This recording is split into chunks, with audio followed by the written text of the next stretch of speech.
इस वीडियो में हम पढ़ रहे हैं क्लास 9th के ज्योग्राफी के चैप्टर नंबर 2 को, जिसका नाम है फिजिकल फीचर्स ऑफ इंडिया। और यह वीडियो नंबर फर्स्ट इस चैप्टर का। तो आइए हम शुरुआत करते हैं इस चैप्टर को। तो देखिए, इस चैप्टर का नाम है फिजिकल फीचर्स ऑफ इंडिया, और इस चैप्टर में बिल्कुल यही चीज़ हम पढ़ने वाले हैं। इंडिया के हम फिजिकल फीचर्स के बारे में पढ़ने वाले हैं, यानी इंडिया में कौन कौन से लैंडफॉर्म्स पाए जाते हैं, आखिर वो बने कैसे और उनके पीछे उनके बनने का रीज़न क्या है। इन सभी चीज़ों को इस चैप्टर में हम पढ़ने वाले हैं। तो देखिए, अगर हम इंडिया की बात करें तो ऐसा नहीं है कि हम इंडिया के बारे में पहली बार पढ़ रहे हैं। इंडिया के बारे में हम पहले भी पढ़ चुके हैं, और वहाँ पर हमने देखा है कि इंडिया जो है वो काफ़ी वास्ट कंट्री है, और इंडिया में कई तरह के लैंडफॉर्म्स पाए जाते हैं। कई तरह के लैंडफॉर्म से कहने का मतलब है कि जैसे हो सकता है कि आप प्लेन में रहते हो, प्लेन रीजन वो एक तरीके का लैंडफॉर्म है। प्लेटू यानी पठार, वो भी एक तरीके का लैंडफॉर्म है। डेजर्ट हो गया, या फिर आपका कोस्टल रीजन हो गया, आइलैंड हो गया, ये सभी एक तरीके के लैंडफॉर्म है। और ये सभी लैंडफॉर्म में से कोई एक ऐसा लैंडफॉर्म होगा जहां पर आप रहते होंगे। अगर आप माउंटेन रीजन्स में रहते होंगे, हिली रीजन में, तो वहां पर आप माउंटेन्स और वैलीज को देखते होंगे कि वो कॉमन फीचर है माउंटेन रीजन के, हिली रीजन के। प्लेन लैंड देखते होंगे, अगर आप प्लेन्स में रहते होंगे तो वहां पर आप देखते होंगे कि बहुत एक लंबा स्ट्रेच है प्लेन, जहां पर आप खेती करते हैं या फिर घर बनाते हैं, और वो वहाँ की एक तरीके से फीचर है।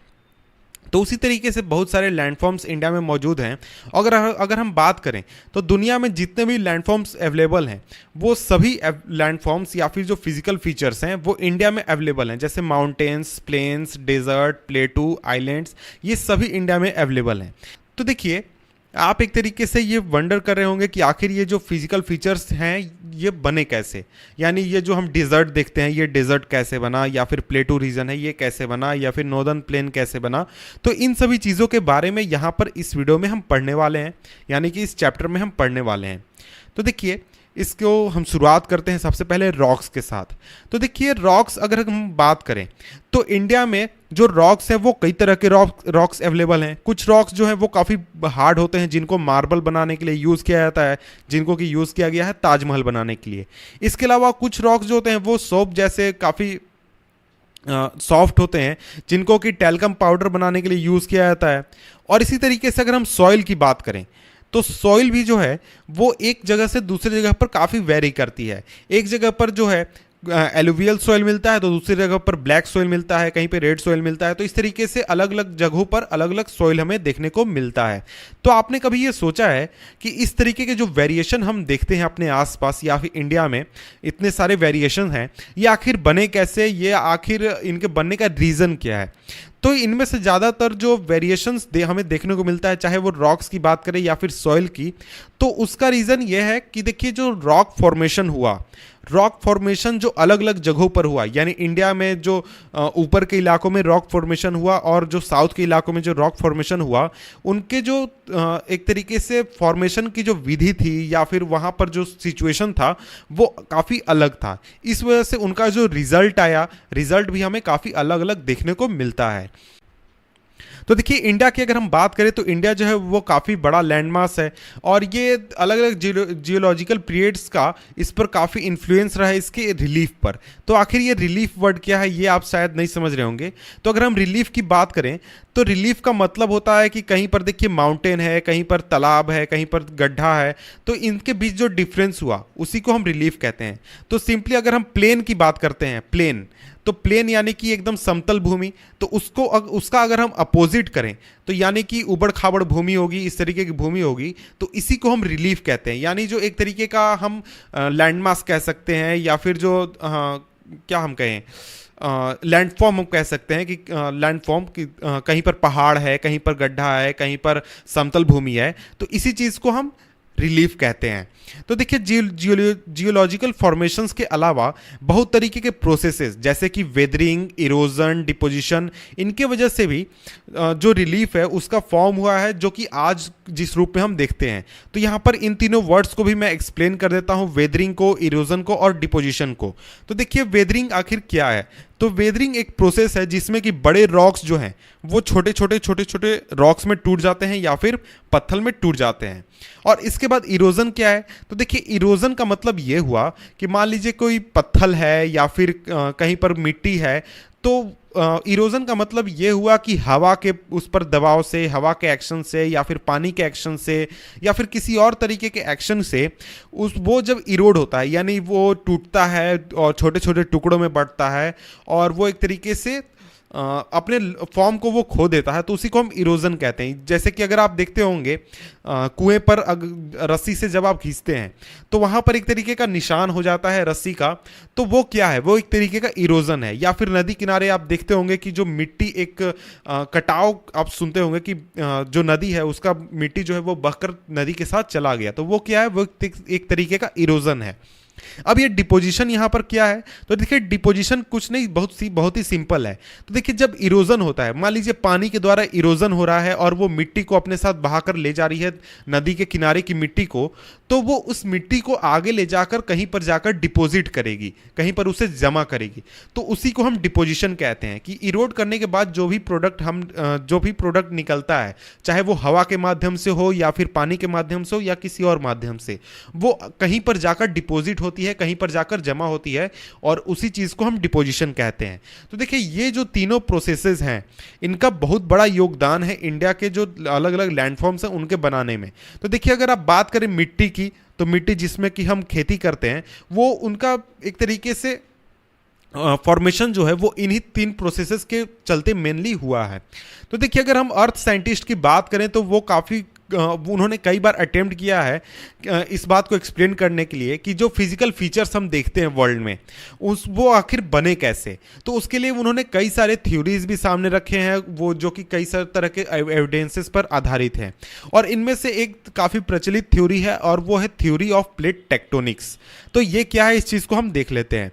तो देखिए इस थ्योरी के अनुसार जो क्रस्ट है, यानी कि जो अर्थ का जो सबसे ऊपर का हिस्सा है, यानी ऊपर वाला जो ये ऊपर का हिस्सा है, उसी को हम क्रस्ट कहते हैं। ये जो सबसे ऊपर का हिस्सा क्रस्ट जो है वो बना है 7 मेजर और कुछ माइनर प्लेट्स के जरिए, यानी वो प्लेट्स का मिलकर बना हुआ है, वो प्लेट्स से मिलकर बना हुआ है।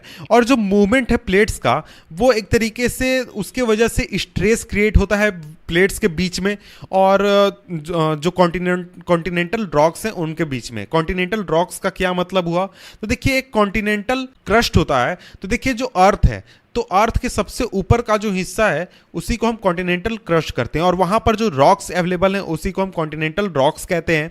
तो इन कॉन्टिनेंटल रॉक्स के ऊपर काफ़ी ज़्यादा दबाव बनता है, स्ट्रेस बनता है, और इसकी वजह से जो ये रॉक्स होते हैं या फिर प्लेट्स होते हैं, ये फोल्ड होते हैं, फॉल्ट करते हैं, या फिर यहाँ पर हमें वोल्केनिक एक्टिविटी देखने को मिलती है।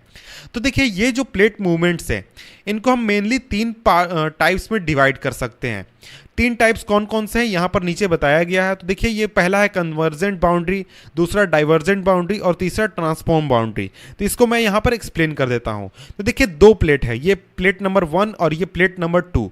जब 2 प्लेट एक दूसरे के नज़दीक आते हैं, यानी एक दूसरे की तरफ जाते हैं, तो ये एक दूसरे से सटते हैं और प्रेशर बनाते हैं, और हो सकता है कि एक प्लेट एक दूसरे प्लेट के ऊपर चला जाए और एक प्लेट नीचे चला जाए, तो इसी को हम कन्वर्जेंट बाउंड्री कहते हैं।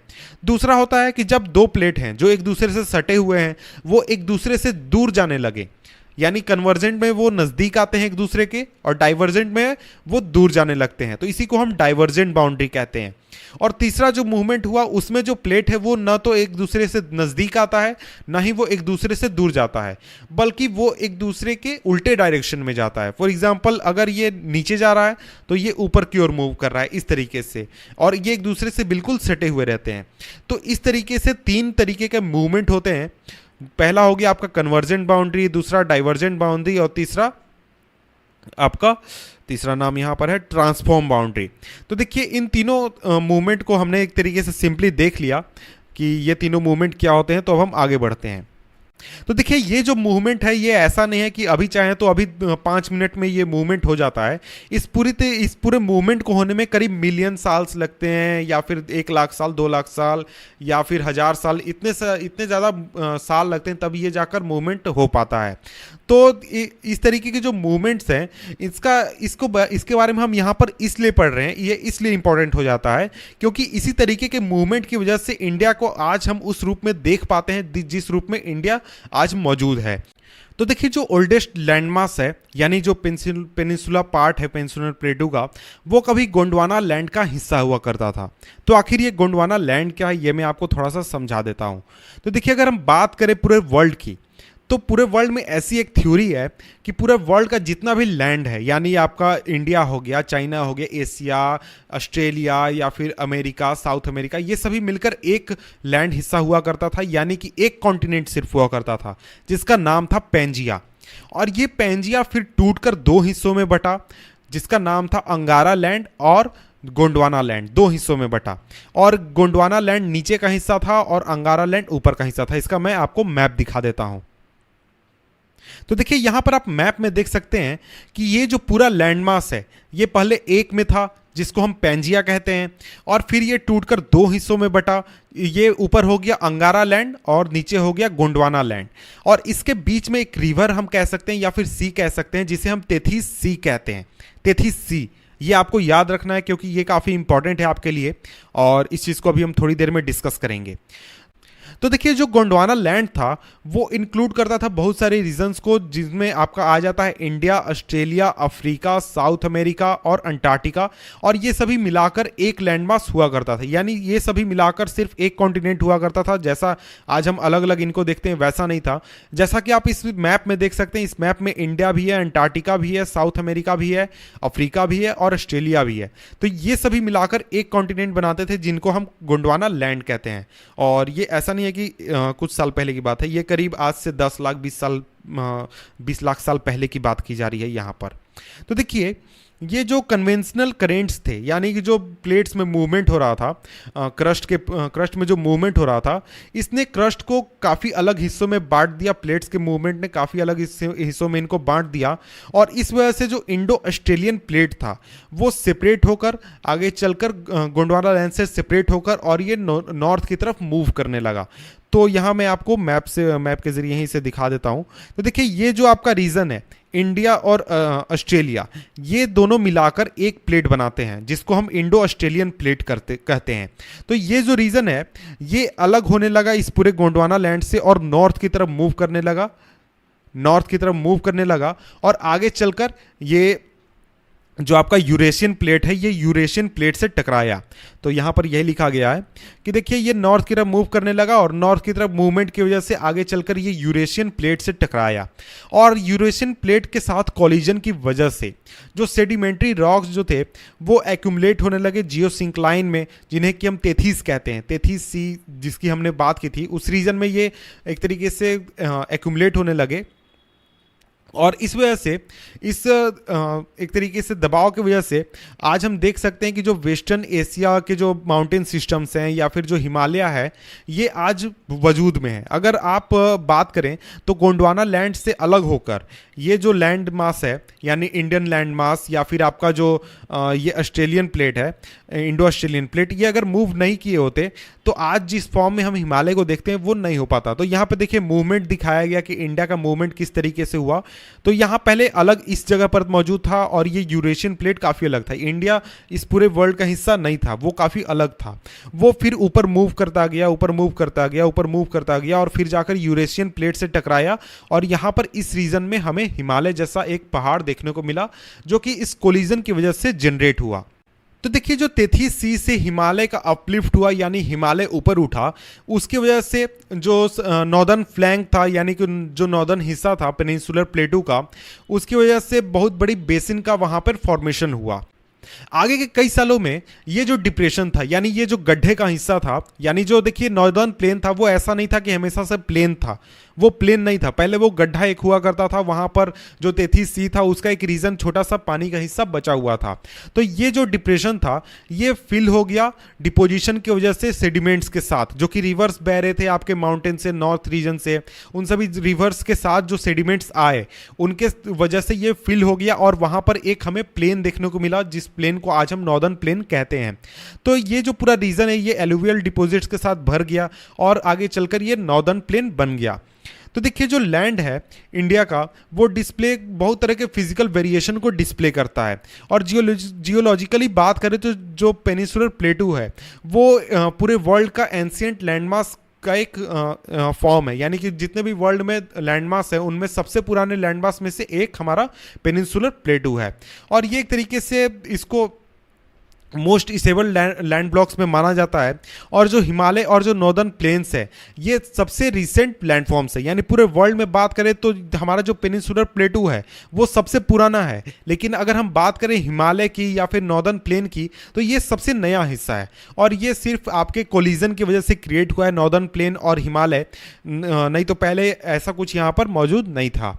और अगर हम जियोलॉजी के पॉइंट ऑफ व्यू से देखें तो जो हिमालय माउंटेन्स है वो बहुत ही अनस्टेबल जोन है। अनस्टेबल इसलिए है क्योंकि जो हिमालय का जो रीजन है ये काफ़ी यूथफुल टोपोग्राफी है, यानी ये बिल्कुल नई है और ये अभी स्टेबल नहीं है। इसको स्टेबल होने में अभी कई साल लगेंगे और उसमें कई तरह के मूवमेंट हो सकते हैं, तब जाकर ये स्टेबल हो पाएगा। और इसके लिए हो सकता है कि आगे के 1000 साल या 5000 10,000 साल इसमें लग जाए इसको स्टेबल होने में। और जो ये नॉर्दर्न प्लेन्स हैं ये एलुवियल डिपॉजिट्स की वजह से बने हैं। और इसके साथ ही जो पेनिनसुलर प्लेटू है इसमें आपको इग्नियस रॉक और मेटामॉर्फिक रॉक काफ़ी बड़ी संख्या में देखने को मिल जाते हैं, और इसमें आपको कई तरह के हिल्स और वाइड वैलीज आपको देखने को मिल जाते हैं।